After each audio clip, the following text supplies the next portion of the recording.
പൗർണമി, കേരളം പുലരുന്നത് വ്യത്യസ്തമായ കൊലപാതകങ്ങൾ കണ്ടിട്ടാണ്. നമ്മൾ ഇതുവരെ കാണാത്ത ടൈപ്പ് ഓഫ് കൊലപാതകങ്ങൾ. ഇപ്പോൾ ലേറ്റസ്റ്റ് ആയിട്ട് ഈ വാർത്ത കേട്ടോ, അമ്മയുടെ കാമുകനെ ഷോക്കടിപ്പിച്ചങ്ങ് കൊന്നുകളഞ്ഞു മകൻ. അപ്പുറത്തും ഇപ്പുറത്ത് നിൽക്കുന്ന ആൾക്കാരെ ഓർക്കുക, അതിൽ അച്ഛനും മകണ്ടെന്ന് പറയുന്നു. മകൻ എന്ന് പറഞ്ഞാൽ കൊച്ചു കുഞ്ഞൊന്നും അല്ല, അത്യാവശ്യം വയസ്സുള്ളൊരു മകനാണ്. സ്ഥിരം വീട്ടിൽ വരുന്നൊരു കാമുകൻ അമ്മയുടെ. അതെ, തൊട്ടടുത്ത് തന്നെ താമസിക്കുന്ന അയൽവാസി. ഇത്ര മനോഹരമായ ആചാരങ്ങൾ. അതെ അതെ. പക്ഷെ ആദ്യമായിട്ടാണ് ശരിക ഒരു കൊലപാതകം ചെയ്ത വ്യക്തി ഇത്രയും ഏറെ സപ്പോർട്ട് കിട്ടുന്നത്. അതായത് ഒരുപാട് കമന്റ്സ് കണ്ടു, ഇവനാണ് ആൺകുട്ടി, ഇവനാണ് മകൻ, അല്ലെങ്കിൽ പറഞ്ഞുകൊണ്ടേ ഇരിക്കുവാണ് അത് തന്നെ, ഇനിയുള്ള അമ്മമാർ സൂക്ഷിക്കുക. ശരിക്കും ഇതിനെ കൊലപാതകത്തെ നമ്മൾ ഒരിക്കലും സപ്പോർട്ട് ചെയ്യില്ല, അനുകൂലിക്കത്തും ഇല്ല. പക്ഷേ എന്നിരുന്നാൽ പോലും ആ മകന്റെ മാനസികാവസ്ഥ അത് മനസ്സിലാക്കുക, അല്ലെങ്കിൽ അവന്റെ ഭാഗത്തുനിന്നൂടെ ചിന്തിച്ചു നോക്കൂ, അവൻ ചെയ്തതിൽ തെറ്റില്ല എന്ന് പറയുന്നവരാണ് ഭൂരിഭാഗം ജനങ്ങളും. ഈ പറയുന്ന മകൻ ഒരു ഇലക്ട്രീഷ്യനാണ്, അവൻ ഈ കറണ്ടുമായിട്ട് ബന്ധപ്പെട്ടുള്ള ഇലക്ട്രിസിറ്റി ആയിട്ട് ബന്ധപ്പെട്ടുള്ള എല്ലാ കാര്യങ്ങളും അറിയാം. ഇത് ഇന്നും ഇന്നലെ തുടങ്ങിയ ബന്ധമല്ല ശരിക, കഴിഞ്ഞ കുറച്ച് വർഷങ്ങളായിട്ട് ഒരു മകൻ്റെ മുന്നിലൂടെ നടന്നു പോകുന്നതാണ്. ഇപ്പോൾ സ്വാഭാവികമായിട്ടും അവനെന്നല്ല, ഏതൊരു മക്കളുടെ മുന്നിലും ഇത്തരത്തിലുള്ള പ്രവർത്തികൾ കണ്ടു കഴിഞ്ഞാൽ അത് ആരാണെങ്കിലും പ്രതികരിച്ചു പോകും. പക്ഷേ ഇത് കുറച്ച് അതിര് വിട്ടുപോയി, അവന് വേറെ എന്തെങ്കിലും മാർഗം സ്വീകരിക്കാമായിരുന്നു, തിരുത്താമായിരുന്നു. അവൻ സ്വന്തം ഇപ്പം പറയുന്നത് എല്ലാവരും അമ്മയാണ് ഇപ്പോഴും കുറ്റപ്പെടുത്തുന്നത്. എന്ത് പറഞ്ഞിട്ടാ? ആ അമ്മയുടെ ഒരു പ്രവൃത്തി കാരണം മകൻ്റെ ജീവിതം ഇല്ലാതായില്ലേ? ഒരു കണക്കിന് ആ ആംഗിളിൽ ചിന്തിച്ചു നോക്കുമ്പോൾ അത് ശരിയല്ലേ? അതെ, ആലപ്പുഴയിലാണ് ഇത് സംഭവം നടന്നിരിക്കുന്നത്. പുന്നപ്ര സ്വദേശിയാണ് മരിച്ചത്. ഈ പറയുന്ന കേസിൽ അമ്മമാർ, നമ്മൾ ഈ അമ്മ എന്നൊക്കെ പറയുമ്പോൾ ശരിയാണ്, ഓൾറൗണ്ടറാണ്. അമ്മ എന്ന് പറഞ്ഞാൽ ത്യാഗമാണ്, അമ്മ എന്ന് പറഞ്ഞാൽ സ്നേഹമാണ്. ലോകത്ത് ആരൊക്കെ മക്കളെ ഉപേക്ഷിച്ചാലും അമ്മമാരൊരിക്കലും ഉപേക്ഷിക്കില്ല എന്ന് പറയുന്ന കാലഘട്ടത്തിൽ ഇതുപോലുള്ള അമ്മമാരെ നമ്മൾ എന്ത് പറയുക, എങ്ങനെയാണ് അമ്മ എന്നൊക്കെ പേരിട്ട് വിളിക്കുക? കാരണം ഈ അതിലേറ്റവും വലിയൊരു അവസ്ഥ എന്ന് പറഞ്ഞു കഴിഞ്ഞാൽ, ഈ മകൻ വലുതാകുമ്പോഴും എൻ്റെ കൺമുമ്പിലാണ് കാമുകൻ സ്ഥിരം വീട്ടിൽ കയറി ഇറങ്ങുന്നതെന്ന് പറയുന്നത്. കാരണം അച്ഛനുമായിട്ട് വേർപെട്ടിട്ടില്ല, അച്ഛനുണ്ട്. ഈ സംഭവം നടക്കുന്ന ദിവസവും വന്നിട്ടുണ്ട്. അതുകൊണ്ട് തന്നെ ഇനി വരും എന്നുള്ളൊരു പ്രതീക്ഷയിൽ തന്നെ കരുതിക്കൂട്ടി ചെയ്തതാ. ഊഹിക്കാമല്ലോ. നമ്മൾ ഒരിക്കലും ഈ കാണിച്ചതിനെ ന്യായീകരിക്കുകയോ അല്ലെങ്കിൽ കൊലപാതകം ഇപ്പോൾ നല്ലതാണ് അല്ലെങ്കിൽ അങ്ങനെയാണ് സംഭവിക്കുന്നതല്ല പറയുന്നത്. മറിച്ച് ഈ അമ്മമാർ കുറെ കൂടെ ശ്രദ്ധിക്കേണ്ട ഒരു കാര്യം എന്ന് പറഞ്ഞാൽ, നമ്മൾ ജനിപ്പിച്ചത് കൊണ്ട് മാത്രം അമ്മയാകുന്നില്ല, നമ്മൾ മക്കളെ വളർത്തി അവർക്ക് ഒരു മാതൃകയായി മാറണം. അല്ലെങ്കിൽ പിന്നെ നമ്മൾ ഈ അമ്മപ്പട്ടം കെട്ടാൻ പോകരുത്. കാരണം വേറെ കൊണ്ടല്ല, അവർക്ക് ശരിയാണ്, മനുഷ്യരാണ്. ചിലപ്പോൾ എപ്പോഴും ഹസ്ബൻഡും വൈഫും തമ്മിലുള്ള പ്രശ്നങ്ങളിൽ അമ്മമാരാണ് മിക്കപ്പോഴും ത്യാഗികളാകുന്നത്. ഹസ്ബൻഡ് എത്ര കള്ളുകുടിയനായാലും പെണ്ണുപിടിയനായാലും മകനോ മകൾക്കോ വേണ്ടി അവർ ത്യാഗം ചെയ്യും, അവർ വേറെ പോവില്ല, സഹിക്കുന്ന. അപ്പം ചിലപ്പോൾ മക്കൾ ചോദിക്കാറുണ്ട്, നമ്മൾ സിനിമകളിലൊക്കെ കാണുന്ന പോലെ, അല്ലെങ്കിൽ ജീവിതത്തിലും, ഇന്നിപ്പോൾ സിനിമയല്ല, ഇന്നെല്ലാം റീലല്ല, എല്ലാം റിയലായി മാറിക്കൊണ്ടിരിക്കുകയാണ്. അപ്പോൾ അവർ ചോദിക്കണം, അമ്മ എന്തിനാണ് അച്ഛനെ സഹിക്കുന്നത്? നിങ്ങളെ ഓർത്തിട്ടാണ് മക്കളെ. എനിക്ക് വേറെ ഒരു അത്താണെങ്കിൽ ഇവൻ ജോലിയുള്ള അമ്മമാർ പോലും വളരെ പെർവേർട്ടായിട്ടുള്ള ഹസ്ബൻഡിനെ സഹിക്കുന്നതിൻ്റെ ഒരു പരിധി വരെ സഹിക്കുന്നതിൻ്റെ കാരണം മക്കളാണ്. കാരണം മക്കൾക്ക് വേണ്ടിയിട്ടാണ്. കാരണം അവരെ പിന്നെ അച്ഛനൊരിക്കലും മക്കളെ നോക്കില്ല എന്നൊരു ലെവലിലേക്കാണ് കാര്യങ്ങളുടെ ഒരു കോൺസെപ്റ്റ്. പക്ഷേ ഇവിടെ എന്ന് പറഞ്ഞു കഴിഞ്ഞാൽ അമ്മയ്ക്ക് ഒരു കാമുകൻ ഉണ്ടാവുക, തീർച്ചയായിട്ടും അമ്മമാർക്ക് കാമുകനുണ്ടാവും. അമ്മമാരായതുകൊണ്ട് അവർക്ക് വികാരങ്ങളില്ലെന്നല്ല, അവർക്ക് ഹസ്ബൻഡ് അവരെ ശ്രദ്ധിക്കുന്നില്ലെങ്കിൽ, ഹസ്ബൻഡിൽ നിന്ന് കിട്ടാത്ത സ്നേഹം മറ്റൊരുത്തൻ കൊടുക്കുമ്പോൾ തീർച്ചയായിട്ടും അവരുടെ മനസ്സ് പോകാം. പക്ഷേ അപ്പോൾ അവർ അവിടെ ചെയ്യേണ്ട ഒരു കാര്യമുണ്ട്. അവർ മക്കൾ വലുതായിക്കൊണ്ടിരിക്കുകയാണ്. ഈ പറയപ്പെടുന്ന പോലെ പബ്ലിക്കായിട്ട് കാമുകനുമായിട്ട് കറങ്ങുമ്പോൾ നമ്മൾ പബ്ലിക്കിന് വിട്ടേക്കുക, അല്ലെങ്കിൽ പൊതുസമൂഹത്തെ വിട്ടുക. സ്വന്തം മക്കളുടെ മനസ്സ് അത് മനസ്സിലാക്കിയില്ലെങ്കിൽ ഇങ്ങനെയുള്ള ദുരന്തങ്ങൾ ഇനിയും സംഭവിക്കും പൗർണമി. കാരണം ആ അമ്മ മനസ്സിലാക്കിയില്ല, ആ മകൻ അനുഭവിക്കുന്ന ഒരു ആത്മാഭിമാനം, അല്ലെങ്കിൽ ഈ പറയുന്ന പോലെ അവൻ്റെ ഒരു വേദന എന്താണ്. കാരണം അവൻ ഓൾറെഡി ഒരു അച്ഛനുണ്ട്. നാട്ടുകാരെന്തായിരിക്കും അവനോട് ചോദിക്കുക? നീ ആരിലുണ്ടായവനാണെന്ന് ചിലപ്പോൾ ചോദിച്ചേക്കാം. അവന്റെ പിതൃത്വത്തെ സംശയിച്ചേക്കാം. കാരണം നീ ഒരു ആണത്തമില്ല, അവന്റെ ആണത്തത്തെ സംശയിച്ചേക്കാം. നീ ഒരു ആണത്തമില്ല, അങ്ങനെയുള്ള ബുള്ളിങ്ങുകൾ ഉണ്ടായേക്കാം. അപ്പോൾ തീർച്ചയായിട്ടും അമ്മയ്ക്ക് ചെയ്യാമായിരുന്നു, അച്ഛനെ ഡിവോഴ്സ് ചെയ്തുകൊണ്ട്, അല്ലെങ്കിൽ അച്ഛനെ സെപ്പറേറ്റ്, മകനോട് കാര്യം പറഞ്ഞു. എന്നിട്ടും മകൻ ഇഷ്ടം, അല്ലെങ്കിൽ മകനൊരു സൈക്കോ ആണ് നമുക്ക് വേണമെങ്കിൽ പറയാം. കാരണം അതെ, ഇതിപ്പം 4 വർഷങ്ങൾക്ക് മുൻപ് ഈ പറയുന്ന ദിനേശ് എന്ന് പറയുന്ന വ്യക്തിയാണ് മരണപ്പെട്ടത്. കിരൺ ആണ്. ഈ അശ്വതി എന്നാണ് അമ്മയുടെ പേര്, മകന്റെ പേര് കിരൺ, ഭർത്താവിന്റെ പേര് കുഞ്ഞുമോൻ, മരിച്ചയാള് ദിനേശൻ അല്ലേ? അപ്പൊ ഈ പറയുന്ന ദിനേശിനും കിരണും ഇതിനു മുൻപും പ്രശ്നങ്ങൾ ഉണ്ടായിട്ടുണ്ട്, ഇത്തരത്തിലുള്ള സംസാരങ്ങൾ ഉണ്ടായിട്ടുണ്ട്. ഇവർ നെയ്ബേഴ്സ് കൂടിയാണ്. ആ ഒറ്റപ്പെട്ടൊരു സ്ഥലമാണെന്ന് പറയുന്നു, അധികം വീടുകളൊന്നും ഇല്ല അവിടെ എന്ന് പറയപ്പെടുന്നു.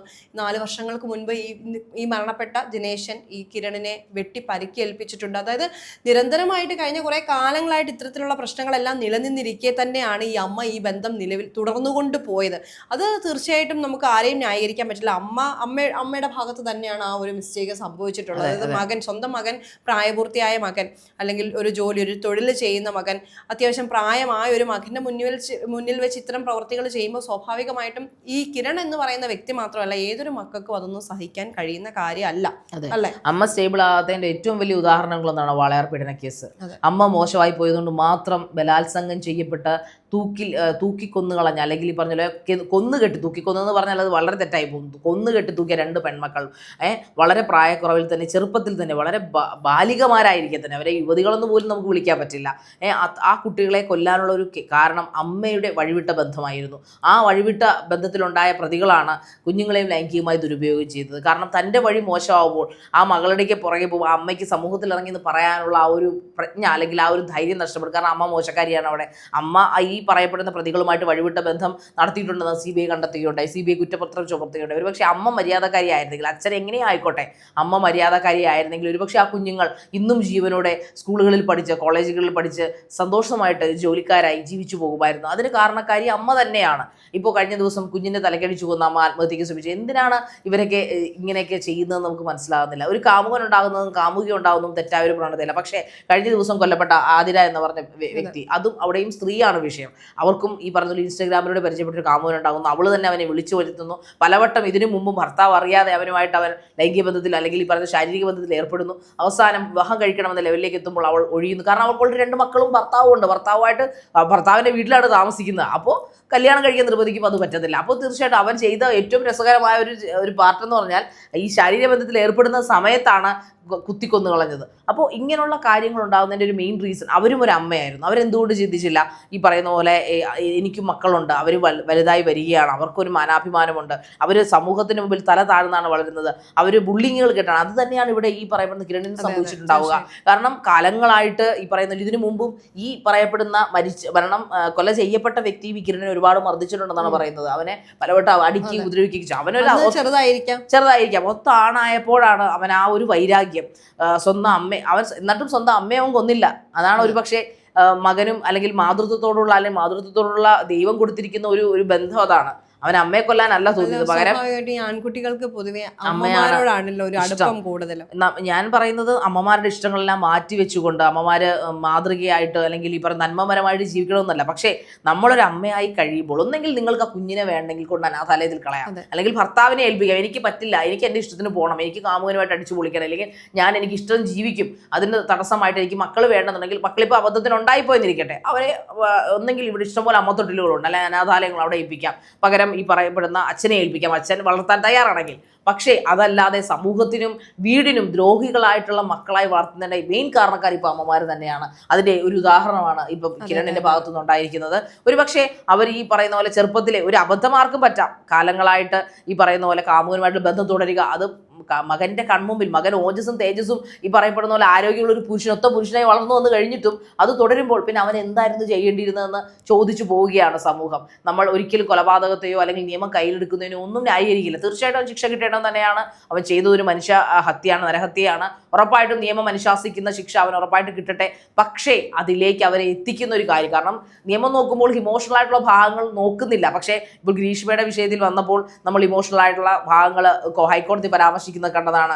ആഴത്തിലുള്ള പ്രണയവും അനുരാഗത്തെക്കുറിച്ചും ശാരണിൻ്റെ അനുരാഗത്തെക്കുറിച്ചൊക്കെ കോടതി വലിയ അർത്ഥത്തിൽ പറയുകയുണ്ടായി. അതുകൊണ്ട് തന്നെയാണ് പറയുന്നത്, നമ്മൾ ഈ പറയുന്ന എല്ലാ മനുഷ്യരും വികാര ജീവികൾ തന്നെയാണ്. എല്ലാവർക്കും കൊണ്ട് ഉള്ളിൻ്റെ ഉള്ളിൽ അവർ താലോലിക്കുന്ന ആ ഒരു ഈ പറയുന്ന ഒരു രൂപം, അമ്മ എന്ന് പറഞ്ഞാൽ അവൻ അത്രയ്ക്കും പ്രിയപ്പെട്ടതായിരുന്നിരിക്കാം. ആ വിഗ്രഹത്തെ ആദ്യകാലങ്ങളിൽ തന്നെ ഉടക്കി ഒരുപക്ഷെ അവൻ ചിന്തിക്കുന്ന അമ്മയുടെ ഭാഗത്തല്ലായിരിക്കും തെറ്റ്, ഇവൻ ചെല്ലുന്നത് കൊണ്ടാണ് എൻ്റെ അമ്മ ഇങ്ങനായി പോകുന്നത്. പലവട്ടം വാൺ ചെയ്തിട്ടും അവൻ ഇങ്ങനെ ആവാനുള്ള കാരണം ഒരു പക്ഷേ ഇത് തന്നെ ആവാം. ഈ കൊലപാതകം കഴിഞ്ഞതിന് ശേഷം ഇവർ അറിഞ്ഞിട്ടുണ്ടല്ലോ, അതായത് അച്ഛനൂടെ കൂട്ടു നിന്നിട്ടുണ്ടെന്ന് ഈ പറയുന്ന അതായത് ഈ കിരണിന്റെ അച്ഛനായ കുഞ്ഞുമോനോട് ഇതിന് കൂട്ടു നിന്നിട്ടുണ്ട് എന്ന് പറയപ്പെടുന്നു. അതായത് പോലീസിന്റെ ചോദ്യം ചെയ്യലിൽ ആദ്യം കുഞ്ഞുമോൻ എന്ന് പറയുന്ന കിരണിന്റെ അച്ഛൻ പറഞ്ഞത് അയാള് ചവിട്ടി അല്ലെങ്കിൽ തൊഴിച്ച് കൊല ചെയ്തതാണ്. പിന്നെ ശേഷം അച്ഛനെയും മകനെയും, അതായത് കിരണിനെയും കുഞ്ഞുമോനെയും ഒന്നിച്ചിരുത്തിയുള്ള ചോദ്യം ചെയ്യലിലാണ് യഥാർത്ഥ സംഭവം വെളിയിൽ വരുന്നത്. എന്തായാലും ഈ ഒരു ഷോക്ക് അടുപ്പിച്ച ശേഷം സമീപത്തുള്ളൊരു പറമ്പിൽ ഇവർ ഈ മൃതദേഹം ഉപേക്ഷിക്കുകയായിരുന്നു. അതിനുശേഷം അമ്മ പിന്നീട് അറിഞ്ഞിട്ടുണ്ടാവണം. അമ്മ അന്നേ ദിവസം, അതായത് ഈ ആളുകളാണ് ഇത് കണ്ടുപിടിക്കുന്നത്, ഈ മൃതദേഹം ഇവിടെ പറമ്പിൽ ഉപേക്ഷിക്കപ്പെട്ട നിലയിൽ കണ്ടെത്തിയത്. അപ്പോൾ അതിനുശേഷം ഇവർ 3 പേരുടെ വഴിയിൽ അവരുടേതായ കാര്യങ്ങൾക്ക് പോയി. പിന്നെ ഈ മരണാനന്തര ചടങ്ങുകളിലെല്ലാം ഇവർ 3 പേരും ഒരുപോലെ പങ്കെടുത്തു. അപ്പോഴൊന്നും ആർക്കും ഒരു സംശയവും തോന്നിയില്ല. പിന്നെ ഈ ഷോക്ക് അടിച്ച് മരിച്ച ആൾ, ഒരുപക്ഷെ പോസ്റ്റ്മോർട്ടം റിപ്പോർട്ട് വന്നതിന് ശേഷം ഷോക്ക് അടിച്ച് മരിച്ച ആൾ എങ്ങനെയാണ് ആ ഒരു പറമ്പിലേക്ക് എത്തിയതെന്നുള്ള അന്വേഷണത്തിലായിരിക്കാം ഇവരിലേക്കൊക്കെ എത്തിയത്. എന്ത് തന്നെയായാലും ആദ്യമായിട്ടാണ്, അത് പറയാതിരിക്കാൻ പറ്റില്ല, ഒരു കൊലപാതകം അല്ലെങ്കിൽ ഒരു കൊല ചെയ്ത ഒരാൾക്ക്, ഒരു മകന് ഇത്രയും സപ്പോർട്ട് സോഷ്യൽ മീഡിയകളിൽ. പിന്നെ അവൻ എന്ത് ചെയ്യണമെന്നത് കിരൺ എന്ന വ്യക്തിയെ മാത്രമല്ല, കിരൺ ഒരു വിഭാഗം ആളുകളെ റെപ്രസെന്റ് ചെയ്ത ഒരു യുവാവാണ്. പക്ഷെ ബാക്കിയുള്ളവർ ഇപ്പൊ ഈ കിരൺ അതിൽ വിട്ടുപോയി അല്ലെങ്കിൽ കയ്യിൽ നിന്ന് പോയി, കിരണിന്റെ ഒരു കൊല ചെയ്തു. പക്ഷെ ഇനിയുള്ളവർ അല്ലെങ്കിൽ ഇത് കണ്ടു നിൽക്കുന്നവരും അമ്മമാര് ശ്രദ്ധിക്കുക. അമ്മമാർ മാത്രമല്ല, അമ്മമാരും അച്ഛന്മാരും ശ്രദ്ധിക്കുക. മക്കളെ ഇങ്ങനെ കൊലയാളികളാക്കാനുള്ള രീതിയിൽ നിങ്ങൾ പ്രവർത്തിക്കാതിരിക്കുക. അതൊരു അപേക്ഷയാണ്.